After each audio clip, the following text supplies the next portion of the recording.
जय हिंद साथियों, स्वागत है आप सबका आपके अपनी YouTube channel study smart IQ में। और मैं हूं आपका दोस्त शेख सलीम और आज मैं फिर आपके लिए लेकर आ चुका हूं एसएससी जीडी 2025 एग्जाम के लिए जीके जीएस की क्लास। जैसा कि आप सभी को पता है, जो क्लास है डेली चल रही है यहाँ पर, ठीक है। ये इसका 17वां दिन है और ये जो है तो डेली शाम को 7 बजे यहाँ पर आती है, ठीक है। और इसमें हम डिस्कस कर रहे हैं मोस्ट इंपॉर्टेंट 500 MCQ, ठीक है। तो जो मोस्ट इंपॉर्टेंट है 500 MCQ, ठीक है, एसएससी जीडी 2025 एग्जाम के लिए, उनको भी यहाँ पर डिस्कस कर रहे हैं, ठीक है। तो और ये ऐसे ही डिस्कस करते रहेंगे और अभी कुछ वीडियोस बस बची है इसकी, ठीक है। 1 या 2 वीडियो बची है, फिर इसके बाद हम ये वीडियो खत्म हो जाएगी। फिर इसके बाद मैं आपके लिए लेकर आ रहा हूँ महामैराथन, ठीक है, जीके जीएस की। और इस बार जो है तो जो लाइव क्लास आएगी, ठीक है, इस बार लाइव क्लास लूँगा महामैराथन और यहाँ पर बहुत ही अच्छे अच्छे क्वेश्चन होंगे और आपको बहुत मज़ा आएगा, ठीक है। तो जैसे आप इस चैनल पर बने रहे और अपडेट करते रहे, ठीक है, अपने आप को देखते रहे कि ये वीडियो कब आएगी, ठीक है। तो जब महामैराथन आएगी जीके जीएस की, उसके 1 दिन पहले मैं आपको बता दूंगा, ठीक है। तो वीडियो पसंद आती है तो लाइक करें, शेयर करें, सब्सक्राइब करना ना भूलें हमारे चैनल को। तो चलिए पहला क्वेश्चन लेते हैं और आपके कोई रिलेटिव्स हैं, आपके फ्रेंड्स हैं जो एनटीपी जीडी की तैयारी कर रहे हैं, उनको ये वीडियो भेज दें। चलिए तो पहला क्वेश्चन, आज मेरी थोड़ी तबीयत ठीक रही है कुछ दिनों से, ठीक है। तो मेरी जो वॉइस है, ठीक है, तो कुछ अच्छी रही है और मुझे बोलने में भी थोड़ी दिक्कत हो रही, तो आप इसको थोड़ा काम चला लेंगे आज, ठीक है। चलिए तो पहला क्वेश्चन है, पंचम पंचवर्षीय योजना और षष्ठम पंचवर्षीय योजना के बीच की योजना को डैश के रूप में जाना जाता है, ठीक है। जो 5वीं पंचवर्षीय योजना है और 6वीं पंचवर्षीय योजना, इसके बीच की योजना को क्या कहते हैं? तो इसको कहा जाता है आवृत्ति, ठीक है, आवृत्ति इसको कहा जाता है। और जो आवृत्ति पंचवर्षीय योजना है, ठीक है, कब चली है? 1978 में हुई थी, ठीक है, 1978 में ये चलाई गई थी। फिर हम बात करते हैं जो पंचवर्षीय योजना है, ठीक है, पंचवर्षीय योजना का जो कॉन्सेप्ट लिया गया है, विचार लिया गया है, ये कहाँ से लिया गया था? तो इसका जो विचार लिया गया है तो ये कहाँ? सोवियत संघ से लिया गया है, सोवियत संघ है यानी रूस से, ठीक है, सोवियत संघ है, रूस से इसका विचार लिया गया है। फिर हम बात करते हैं पंचवर्षीय योजना कितनी, तो हमारे देश में जो है तो कितनी टोटल 12 पंचवर्षीय योजनाएं चली, ठीक है, 12 पंचवर्षीय योजनाएं। चलिए 12 की बारी पंचवर्षीय योजना में बताने वाला हूँ सनक के साथ, ठीक है। तो first, second, third, fourth, fifth, sixth, seventh, 8th, 9th, 10th, 11th and 12th, ठीक है। तो ये है 12 पंचवर्षीय योजनाएं।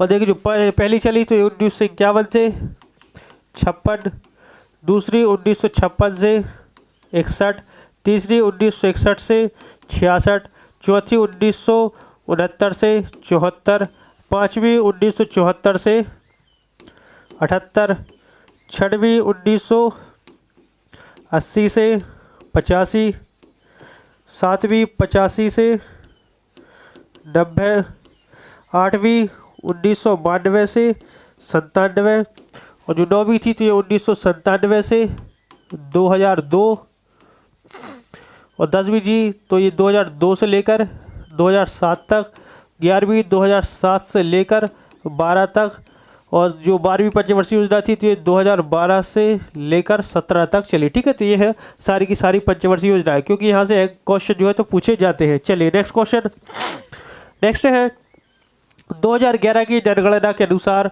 भारत में सर्वाधिक महिला साक्षरता दर वाले राज्य का नाम बताएं, ठीक है। तो जहाँ पर सबसे ज़्यादा महिला साक्षरता दर है, तो सबसे ज़्यादा महिला साक्षरता दर जो है तो ये केरल में। कहाँ पर? केरल में। अगर पूछ जाता महिला की जगह पर यहाँ अगर पुरुष आ जाता, ठीक है, कि सबसे ज़्यादा पुरुष साक्षरता दर कहाँ पर है, तो इसका राइट आंसर भी क्या हो जाता है? इसका राइट आंसर भी केरल हो जाता। फिर अगर यहाँ पर ना महिला दिया होता और ना पुरुष दिया होता, यहाँ पर सिर्फ दिया होता कि सर्वाधिक साक्षरता दर वाले राज्य का नाम बताइए, तो इसका राइट आंसर भी क्या हो जाता? ये केरल हो जाता, ठीक है। चलिए नेक्स्ट क्वेश्चन, आपातकाल के दौरान किन मौलिक अधिकार को निलंबित नहीं किया जा सकता है, ठीक है। तो आपातकाल, तो देखिए जो आपातकाल है इमरजेंसी, ठीक है, इसको लगाने की शक्ति किसके पास है? तो इसको लगाने की शक्ति जो है तो सिर्फ एक व्यक्ति के पास है, इसको कहते हैं हम क्या? राष्ट्रपति, ठीक है। राष्ट्रपति जो है तो इसके पास ये शक्ति है कि वो जो है तो आपातकाल यानी इमरजेंसी लगा जा सकता है। और हमारे देश में इमरजेंसी कितने प्रकार का होता है? तो हमारे देश में जो है तो 30 प्रकार का जो है तो आपातकाल लगाया जाता है। पहले हम इसका आंसर जान लेते हैं, तो किन अधिकारों को निलंबित नहीं किया जाता? तो ये है अनुच्छेद 20 और 21, ठीक है। तो अनुच्छेद 20 और 21 जो है तो इसको निलंबित कभी भी नहीं किया जा सकता, चाहे आपातकाल क्यों ना लग जाए। अब बात करते हैं जो आपातकाल है तो किस किस प्रकार का है। तो देखिए एक आपातकाल है राष्ट्रीय आपातकाल, ठीक है, यानी नेशनल इमरजेंसी, राष्ट्रीय आपातकाल। फिर होता है एक राज्य आपातकाल,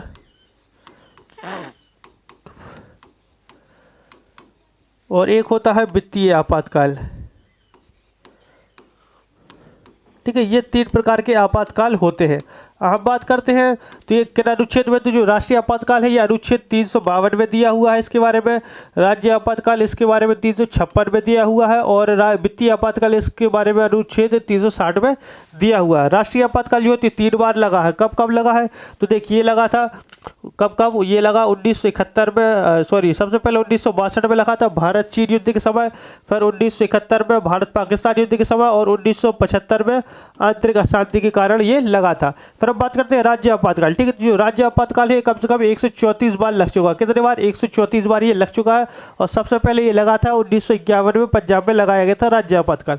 फिर अब बात करते हैं वित्तीय आपातकाल। तो जो वित्तीय आपातकाल है, ठीक है, ये एक भी बार अभी तक नहीं लगा है। ठीक है, एक भी बार नहीं लगा है ये।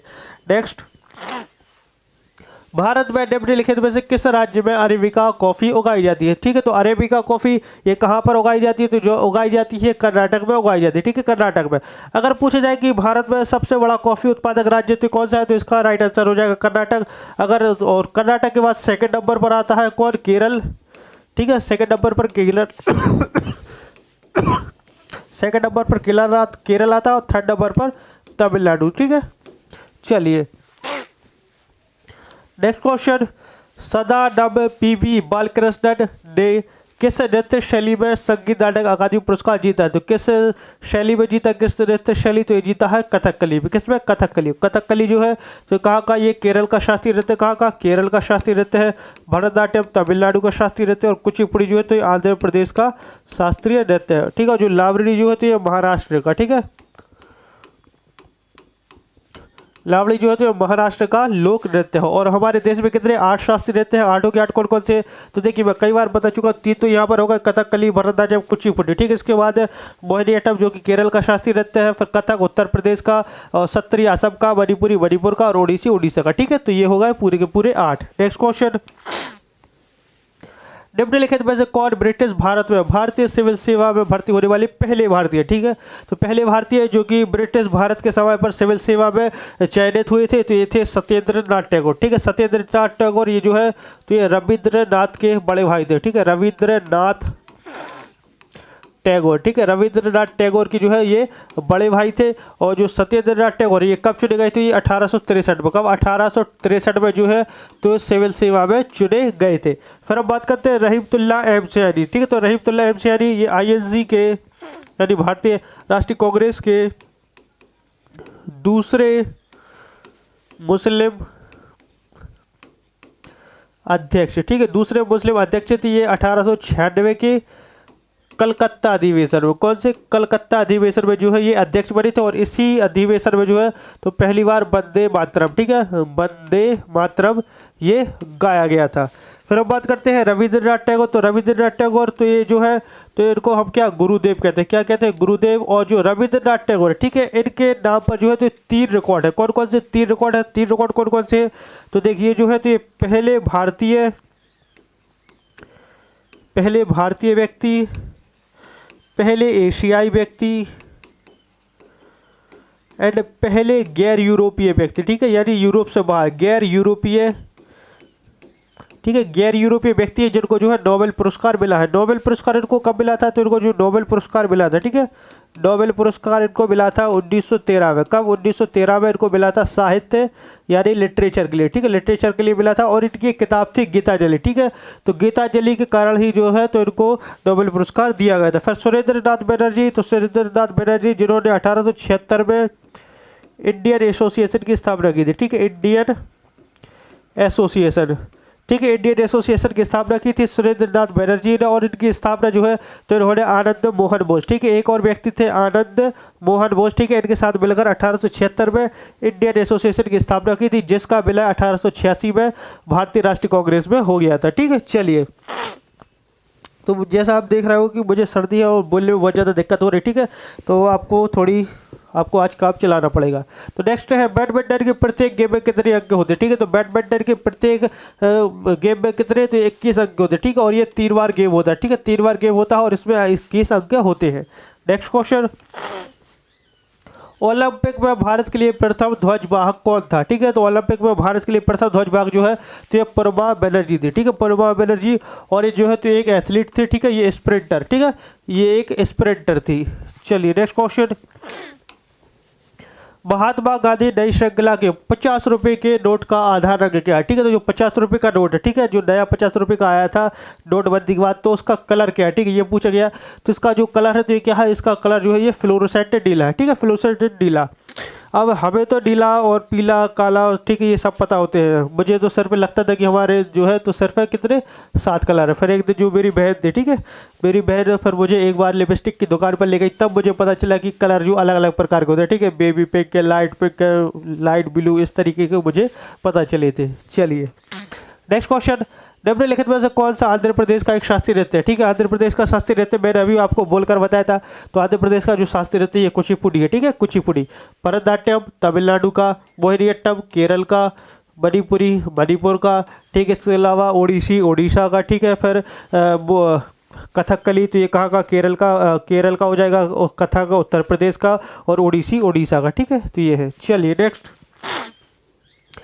देश के हिंदू महीने में हिंदू देवता भगवान शिव के सम्मान में महाशिवरात्रि मनाई जाती है। ठीक है, जो महाशिवरात्रि, ठीक है, ये अक्सर जो है तो अगर हम आज के अपने मॉडर्न कैलेंडर के बारे में बात करें तो इसके हिसाब से फरवरी या कभी कभी मार्च में जो है तो ये मनाई जाती है महाशिवरात्रि। और जो है तो ये फाल्गुन के महीने में, ठीक है, हिंदू महीने के फाल्गुन महीने में मनाई जाती है महाशिवरात्रि।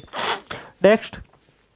ह्वेनसांग के अनुसार नालंदा बौद्ध मठ के डैश नए प्रवेशकों से कठिन प्रश्न पूछते थे जिनका उत्तर देना बहुत कठिन होता था। ठीक है, तो ह्वेनसांग के अनुसार जो नालंदा थी, ठीक है, तो नालंदा बौद्ध मठ में ऐसे कौन थे जो नए प्रवेशक यानी जो नया एडमिशन आता था, ठीक है, नया बच्चा आता था, तो जो बहुत ही कठिन, ठीक है, डिफिकल्ट क्वेश्चन पूछते थे जिनका जो आंसर दे रहा बहुत ही डिफिकल्ट होता था। तो ये कौन पूछता था? ये पूछते थे द्वारपाल। ठीक है, द्वारपाल एक जो कुछ भी हो मुझे पता नहीं। ठीक है, तो ये जो है तो जो नए एडमिशन आते तो उनसे जो है तो आप कह सकते हैं इंटरव्यू टाइप में लिया करते थे और बहुत ही कठिन कठिन सवाल पूछते थे। ह्वेनसांग जो है तो एक चीनी यात्री है। ठीक है, चीनी यात्री था ह्वेनसांग। ठीक है, चीनी यात्री। और ये किसके दरबार में आया था? ये हर्षवर्धन के दरबार में आया था। ठीक है, हर्षवर्धन के दरबार में आया था। ठीक है, ह्वेनसांग। और जो नालंदा विश्वविद्यालय तो ये राजगीर बिहार में, ठीक है, नालंदा राजगीर बिहार में ये स्थित है। और जो नालंदा विश्वविद्यालय इसको तोड़ा किसने था? तो इसको तोड़ा था बख्तियार खिलजी ने। ठीक है, बख्तियार खिलजी जो कि कुतुबुद्दीन ऐबक का सेनापति था, इसी ने जो है तो नालंदा विश्वविद्यालय को डिस्ट्रॉय कर दिया था। Next question. निम्नलिखित में से किस गुप्त शासक को उसकी सैन्य उपलब्धियों के कारण भारत का नेपोलियन कहा जाता है? ठीक है, तो भारत का नेपोलियन जो कहते हैं समुद्रगुप्त को। ठीक है, नेपोलियन ऑफ इंडिया कहा जाता है समुद्रगुप्त को। समुद्रगुप्त जो है तो चंद्रगुप्त प्रथम का, किसका? चंद्रगुप्त प्रथम का बेटा था। फिर हम बात करते हैं चंद्रगुप्त प्रथम, तो इसने जो है तो महाराजा धीराज, ठीक है, महाराजा धीराज की उपाधि धारण की। ठीक है, महाराजा धीराज की उपाधि इसने धारण की। और ये जो चंद्रगुप्त प्रथम है, ठीक है, इसको गुप्त वंश का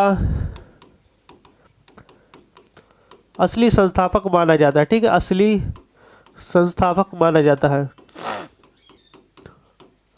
फिर हम बात करते हैं चंद्रगुप्त द्वितीय, जिनको हम क्या विक्रमादित्य कहते थे। ठीक है, विक्रमादित्य इनको कहा जाता है।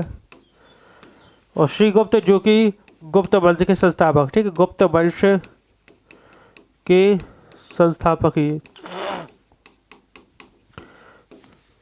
अगर पूछा जाए कि गुप्त वंश का असली संस्थापक कौन है तो इसका राइट आंसर हो जाएगा चंद्रगुप्त प्रथम। और अगर गुप्त वंश का संस्थापक पूछा जाए तो श्रीगुप्त। ठीक है, कई बार लेकर पूछ लिया जाता है कि गुप्त वंश का संस्थापक कौन है, और जो ऑप्शन है, ठीक, ऑप्शन में जो है तो श्रीगुप्त नहीं दिया होता, चंद्रगुप्त प्रथम दे दिया होता है, तो इसका राइट आंसर चंद्रगुप्त प्रथम ही लगाएंगे। चलिए नेक्स्ट क्वेश्चन। भारत में प्रत्येक देश में एक बार जनसंख्या जनगणना की जाती है। ठीक है, तो भारत में प्रत्येक में एक बार जनसंख्या जनगणना की जाती है, तो प्रत्येक 10 वर्षों में। ठीक है, प्रत्येक 10 वर्षों में जो तो भारत में जनगणना की जाती है, जनसंख्या जनगणना। और अगर बात करें पहली जनगणना कब हुई थी? पहली जनगणना, ठीक है, तो भारत में पहली जनगणना ये कब हुई थी? तो ये हुई थी कब? 1872 में। ठीक है, 1872 में हुई थी, वायसराय मियो के समय। ठीक है, मियो, ठीक है, वायसराय मियो के समय। अगर पूछ जाए कि पहली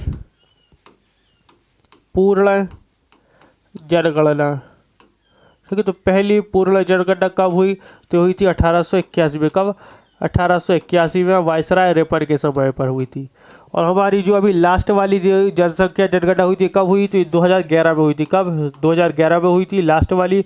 और इसके बाद 2021 में होनी थी। कब? 2021 में होनी थी, लेकिन पैंडेमिक, ठीक है, कोरोना पैंडेमिक के कारण, लॉकडाउन के कारण जो है तो इसको स्थगित कर दिया गया था। चलिए नेक्स्ट, ई कृष्णा अय्यर किस प्रकार के नृत्य से संबंधित है? ई कृष्णा अय्यर जो है तो ये भरतनाट्यम से संबंधित है। चलिए नेक्स्ट, निम्नलिखित में से कौन सा देश लूसोफोनिया खेलों का हिस्सा नहीं है? तो लूसोफोनिया खेलों का हिस्सा नहीं है, ये है Germany, option B. Next, Bharat में रेडियो प्रसारण 1923 में डैश द्वारा शुरू किया गया था। तो किसके द्वारा शुरू किया गया था? तो किया गया था बॉम्बे के रेडियो क्लब के द्वारा। 1923 में भारत में पहली बार रेडियो प्रसारण शुरू किया गया था। नेक्स्ट क्वेश्चन, भारत के संविधान का कौन सा अनुच्छेद चुनावों के अधीक्षण, निर्देशन और नियंत्रण के बारे में बात करता है? तो अनुच्छेद 324 करता है, ठीक है, अनुच्छेद 324। नेक्स्ट, राष्ट्रीय आय की गणना करते समय डैश को एक कारक के रूप में लिया जाता है। तो किसको एक कारक के रूप में लिया जाता है? तो लिया जाता है निर्यात को, ठीक है, निर्यात को। नेक्स्ट, निम्नलिखित में से कौन सा त्योहार असम देवी कामाख्या के मास्य के धर्म की अवधि को चिन्हित करता है? ठीक है, तो ये बहुत ही ज्यादा पूछे जाने वाला क्वेश्चन है, ठीक है। तो जो अम्बुबाची मेला है, ठीक है, तो इसका राइट आंसर क्या हो जाएगा? ये हो जाएगा अम्बुबाची मेला, ठीक है। तो ये पूछा जाता है कि अम्बुबाची मेला है तो ये किस राज्य में मनाया जाता है? तो अम्बुबाची मेला जो है तो ये कहाँ पर? ये कामाख्या मंदिर में मनाया जाता है। और कामाख्या मंदिर ये कहाँ पर है? तो ये असम गुवाहाटी में है, ठीक है, गुवाहाटी असम में, ठीक है, गुवाहाटी असम में ये स्थित है। और ये बार बार, चाहे आप रेलवे की बात कर लें, चाहे आप एसएससी की किसी भी एग्जाम की बात कर लें, ये क्वेश्चन जो है तो बहुत ही ज़्यादा फेवरेट है एग्जामिनर का, तो ऐसा पूछ लिया जाता है। फिर हम बात करते हैं बोत्सू। तो बोत्सू जो है तो ये नागालैंड का है, ठीक है, नागालैंड का। चापचारकोट ये मिजोरम का। और बांग्ला, ठीक है, तो ये मेघालय, असम एंड बांग्लादेश, ठीक है, मेघालय एंड असम एंड बांग्लादेश के कुछ हिस्सों में ये बनाया जाता है। नेक्स्ट क्वेश्चन, नेक्स्ट है स्किल इंडिया मिशन की शासी परिषद की अध्यक्षता करते हैं। तो एक और करते हैं प्रधानमंत्री, ऑप्शन सी। नेक्स्ट, अर्थव्यवस्था के प्रत्येक क्षेत्र द्वारा सकल घरेलू उत्पाद में किए गए योगदान को सकल घरेलू उत्पाद की डैश कहा जाता है। तो इसको कहा जाता है संरचनात्मक इकाई, ठीक है। चलिए नेक्स्ट, भारतीय संविधान का कौन सा अनुच्छेद जीवन और व्यक्तिगत स्वतंत्रता के संरक्षण से संबंधित है? तो यह अनुच्छेद 21, ठीक है।